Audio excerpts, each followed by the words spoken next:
अस्सलाम वालेकुम दोस्तों, ਇਹ ਆਪਣਾ ਫਰੈਂਕਫਰਟ 에ਅਰਪੋਰਟ ਦਾ ਰੇਲਵੇ ਸਟੇਸ਼ਨ ਹੈ। ਇਹ ਟ੍ਰੇਨਾਂ ਥੱਲੇ ਚੱਲਦੀਆਂ ਨੇ, ਉੱਤੇ ਉਹਦਾ ਹਿੱਸਾ ਬੈਠਣੇ ਬੁੱਠਣੇ ਵਾਲਾ।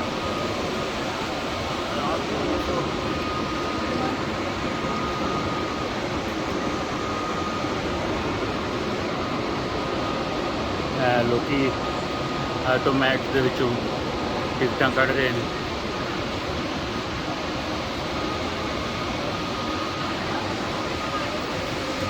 ਸਾਰਾ ਸ਼ੀਸ਼ੇ ਦਾ ਬਣਿਆ।